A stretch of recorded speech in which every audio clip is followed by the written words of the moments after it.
नहमदुहु व नसल्ली अला रसूलिहिल करीम औज़ु बिल्लाहि मिनश शैतानिर रजीम बिस्मिल्लाहिर रहमानिर रहीम। दोस्तों, 7वें पारे के रुबा चहारम का तर्जमा हाज़िर खिदमत है। और वही तो है जिसने आसमान और ज़मीन को तदबीर से पैदा किया और जिस दिन वो फरमाएगा कि हो जा तो हशर बर्पा हो जाएगा। इसका इरशाद बारहक है। और जिस दिन सूर फूंका जाएगा उस दिन उसी की बादशाहत होगी। वही पोशीदा और ज़ाहिर सब का जानने वाला है और वही दाना है, खबरदार है। और वो वक्त भी याद करने के लायक है जब इब्राहिम ने अपने बाप आज़र से कहा था, तुम क्या बुतों को मबूद बनाते हो? मैं देखता हूँ कि तुम और तुम्हारी कौम खुली गुमराही में है। और हम इस तरह इब्राहिम को आसमान और ज़मीन के जायबा दिखाने लगे ताकि वो खूब यकीन करने वालों में से हो जाएं। यानी जब रात ने उनको पर्दा तरीकी से ढांप लिया तो आसमान में एक सितारा नज़र पड़ा। कहने लगे ये मेरा परवरदिगार है। जब वो गायब हुआ तो कहने लगे कि मुझे गायब हो जाने वाले तो पसंद नहीं। फिर जब चाँद को देखा कि चमक रहा है तो कहने लगे ये मेरा परवरदिगार है। लेकिन जब वो भी छुप गया तो बोल उठे कि अगर मेरा परवरदिगार मुझे सीधा रास्ता नहीं दिखाएगा तो मैं इन लोगों में हो जाऊंगा जो भटक रहे हैं। फिर जब सूरज को देखा कि जगमगा रहा है तो कहने लगे मेरा परवरदिगार ये है, ये सबसे बड़ा है। मगर जब वो भी गुरूब हो गया तो कहने लगे कि लोगों, जिन चीज़ों को तुम अल्लाह का शरीक बनाते हो मैं उनसे बेजार हूँ। मैंने सबसे यकसू होकर अपने आप को उसी ज़ात की तरफ मुतवज्जो किया जिसने आसमानों और ज़मीनों को पैदा किया है और मैं मुशरिकों में से नहीं हूँ। और उनकी कौम उनसे बहस करने लगी तो उन्होंने कहा कि तुम मुझसे अल्लाह के बारे में क्या बहस करते हो? उसने तो मुझे सीधा रास्ता दिखा दिया है और जिन चीज़ों को तुम उसका शरीक बनाते हो मैं उनसे नहीं डरता। हाँ, जो मेरा परवरदिगार कुछ चाहे, मेरा परवरदिगार अपने इल्म से हर चीज़ का इहाता किए हुए है। क्या तुम ख्याल नहीं करते? भला मैं उन चीज़ों से जिनको तुम अल्लाह का शरीक बनाते हो क्यों कर डरूं, जबकि तुम इस बात से नहीं डरते कि अल्लाह के साथ शरीक बनाते हो जिसकी उसने कोई सनद नाजिल नहीं की। अब दोनों फरीकों में से कौन सा फरीक अमनो बेखौफी का ज़्यादा हकदार है? अगर समझ रखते हो तो बताओ। जो लोग ईमान लाए और उन्होंने अपने ईमान को शिरक के जुल्म से मुलव्वस नहीं किया उनके लिए अमनो बेखौफी है और वही हदायत पाने वाले हैं। और ये हमारी दलील थी जो हमने इब्राहिम को उनकी कौम के मुकाबले में अता की थी। हम जिसके चाहते हैं दर्जे बुलंद कर देते हैं। बेशक तुम्हारा परवरदिगार दाना है, खबरदार है। और हमने उनको इसहाक और याकूब बख्शे और सबको हदायत दी। पहले नूह को भी हदायत दी थी और उनकी औलाद में से दाऊद और सुलेमान और अयूब और यूसुफ और मूसा और हारून को भी। और हम नेक लोगों को ऐसा ही बदला दिया करते हैं। और जकरिया और याहया और ईसा और अलियास को भी, ये सब नेकोकार थे। और इस्माईल और अलियासे और यूनुस और लूत को भी। और इन सब को दुनिया जहाँ के लोगों पर फजीलत बख्शी थी। और बाज़ को उनके बाप दादों और औलाद और भाइयों में से भी। और उनको बरगज़ीदा भी किया था और सीधा रास्ता भी दिखाया था। ये अल्लाह की हिदायत है, इस पर अपने बंदों में से जिसे चाहे चलाए। और अगर वो लोग शिरक करते तो जो अमाल वो करते थे सब ज़ाय हो जाते। ये वो लोग थे जिनको हमने किताब और हुक्म शरीयत और नबूवत अता फरमाई थी। अगर ये कुफार इन बातों से इनकार करें तो हमने उन पर ईमान लाने के लिए ऐसे लोग मुकर्रर कर दिए हैं कि वो उनसे कभी इनकार करने वाले नहीं। ये वो लोग हैं जिनको अल्लाह ने हिदायत दी थी तो तुम उन्हीं की हिदायत की पैरवी करो। कह दो कि मैं तुमसे इसका कोई सिला नहीं मांगता। ये तो दुनिया जहान के लोगों के लिए महज नसीहत है। और इन लोगों ने अल्लाह की कदर जैसी जाननी चाहिए थी ना जानी जब उन्होंने कहा कि अल्लाह ने किसी इंसान पर वही और किताब वगैरह कुछ भी नाजिल नहीं किया। कहो कि जो किताब मूसा लेकर आए थे इसे किसने नाजिल किया था?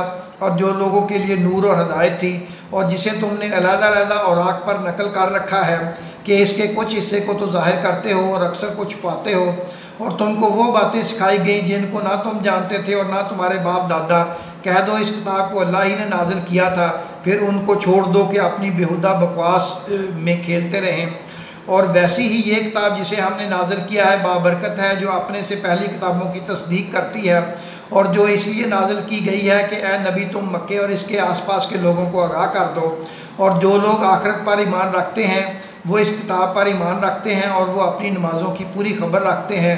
और उससे बढ़कर जालिम कौन होगा जो अल्लाह पर झूठ बांधे या ये कहे कि मुझ पर वही आई हालांकि इस पर कुछ भी वही ना आई हो। और जो ये कहे कि जिस तरह की किताब अल्लाह ने नाजिल की है इस तरह की मैं भी बना लेता हूँ। और काश तुम इन जालिम यानी मुशरक लोगों को उस वक्त देखो जब मौत की सख्तियों में मुब्तला हों और फरिश्ते उनकी तरफ हाथ बढ़ा रहे हों कि निकालो अपनी जानें, आज तुमको ज़िल्लत के अज़ाब की सज़ा दी जाएगी। इसलिए कि तुम अल्लाह पर झूठ बोला करते थे और उसकी आयतों से सरकशी करते थे। और जैसा हमने तुम लोगों को पहली बार पैदा किया था, ऐसा ही आज अकेले अकेले तुम हमारे पास आओगे। और जो मालूम था हमने तुम्हें अता फरमाया था वो सब अपनी पीठ पीछे छोड़ आए, और हम तुम्हारे साथ तुम्हारे सिफारशियों को भी नहीं देखते जिनकी निस्बत तुम ख्याल करते थे कि वो तुम्हारे सिफारशी और हमारे शरीक हैं।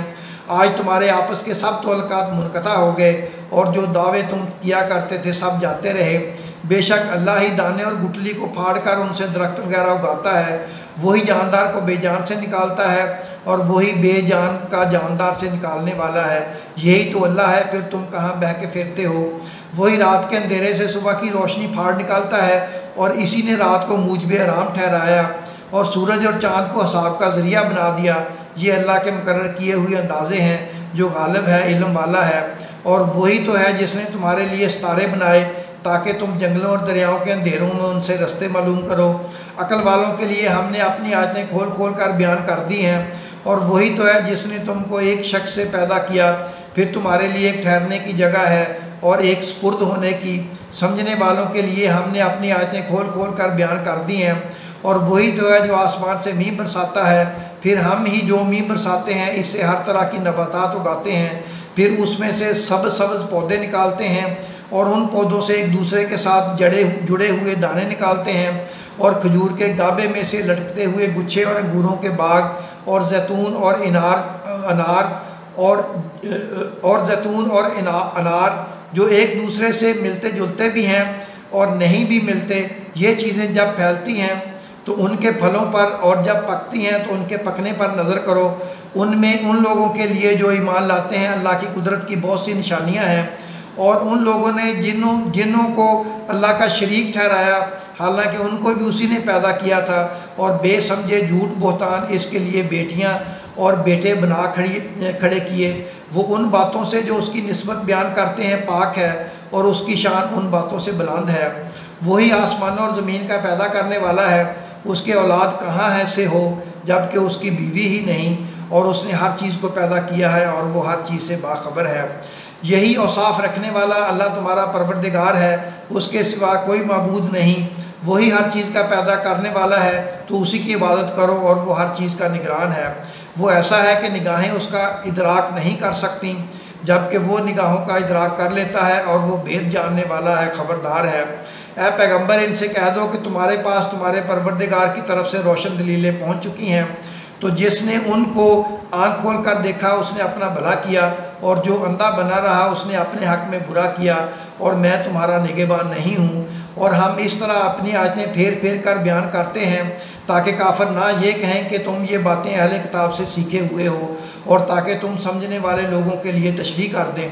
और जो हुक्म तुम्हारे परवरदिगार की तरफ से तुम्हारे पास आता है उसी की पैरवी करो। इस परवरदिगार के सिवा कोई मबूद नहीं, और मुशरिकों से किनारा कर लो। अगर अल्लाह चाहता तो ये लोग शिरक ना करते। और ऐ पैगंबर, हमने तुमको उन पर निगहबान मुकर्रर नहीं किया, और ना तुम उनके दरोगा हो। और जिन लोगों को ये मुशरिक लोग अल्लाह के सिवा पुकारते हैं उनको बुरा ना कहना कि ये भी कहीं अल्लाह को बेअदबी से बेसमझे बुरा ना कह बैठे। इस तरह हमने हर एक उम्मत के अमाल उनकी नज़रों में अच्छे कर दिखाए हैं, फिर उनको अपने परवरदिगार की तरफ लौट कर जाना है, तब वो उनको बताएगा कि वो क्या क्या करते थे। और ये लोग अल्लाह की सख्त सख्त कस्में खाते हैं कि अगर इनके पास कोई निशानी आए तो इस पर ज़रूर ईमान ले आएंगे। कह दो कि निशानियाँ तो सब अल्लाह ही के पास हैं, और मोमनो तुम्हें क्या मालूम है, ये तो ऐसे बदबख्त हैं कि इनके पास निशानियाँ आ भी जाएं तब भी ईमान ना लाएं, और हम उनके दिलों और आँखों को उलट देंगे। तो जैसे ये इस कुरान पर पहली दफ़ा ईमान नहीं लाए, वैसे फिर ना लाएंगे, और फिर हम उनको छोड़ देंगे कि अपनी सरकशी में बहते रहें। दोस्तों, अब 7वें पारे के रुबा चहारम का खुलासा हाज़िर खिदमत है। लोगों ने अल्लाह की कदर वैसी नहीं की जैसी उसकी कदर करनी चाहिए थी। अल्लाह के सामने अकेले अकेले हाज़िर होना पड़ेगा, वहाँ कोई सिफारशी साथ नहीं होगा। मुशरिकों के मबूदों को बुरा ना कहो, वरना वो बेअदबी के साथ अल्लाह को बुरा कहेंगे। दोस्तों, अपना और अपने चैनल का ख्याल रखें। अल्लाह आपकी भी और हम सब की भी हिफाजत करे। आमीन।